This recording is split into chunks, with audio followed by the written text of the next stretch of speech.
consistency.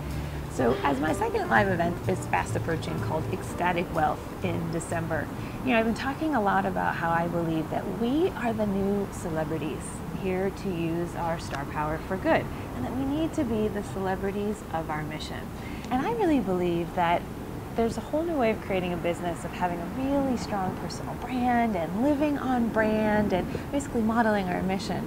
So I think it's really interesting to share quite a bit about our personal life and weave together like our business and our life and use that in our business.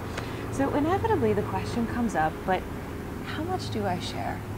And I love this question because I've been gathering wisdom from lots of different colleagues and mentors over the years, and I feel like I found a place that feels good for me. So I wanted to share some with you and also kind of continue to take you behind the SHAZAM.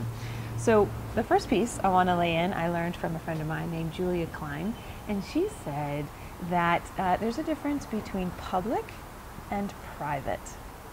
Think about that. Some things are totally fine to be public, but some things you might really want to keep private.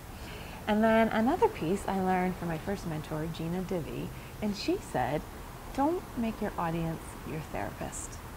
And I thought that was pretty smart, because sometimes people are going through a lot, they share so much, and then it gets a little bit strange. They're kind of working out their stuff in public, and I'm not quite sure that that's the way to go. And then the last piece that I love, I learned from Marie Forleo, and she said, don't share your thing as you're going through it, because it's a little too intense. Wait until you're on the other side and then turn it into a lesson that connects to your message. And I thought, that makes so much sense. And so that's really the rule of thumb that I live by. So I thought, in order to continue this theme of Behind the SHAZAM, I wanted to take this moment to model this for you, and also to publicly announce something for the first time that I have been keeping private, and now I feel ready to make it public. And so what I would love to share with everyone is that my marriage ended about a year ago. And so while all this growth has been going on, it's been a wild ride of going through separation and divorce, and it's been a little bit intense, as you can imagine. Now, thankfully, it's as best as it could be. It was a mutual decision, and we went through it very consciously and very lovingly. But at the same time, it's definitely been a big deal. And he and I decided early on that we wouldn't share it publicly, but it was something that we needed to have for ourselves. So it wasn't something that I was like hiding from anyone. It was a very conscious decision that we knew what felt right for us, and it wasn't for public consumption. But now I do feel kind of like I'm on the other side.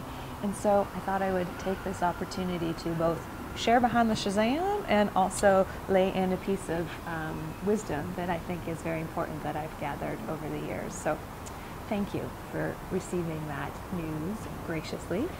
And so my question for you today is, how do you feel about sharing your private life with your public audience, with your business? Because I think some people are comfortable with it and some aren't. So I'd love to kind of get the group wisdom going through the thread. So let me know in the comment section below. And thank you again for coming Behind the SHAZAM, and stay tuned for more.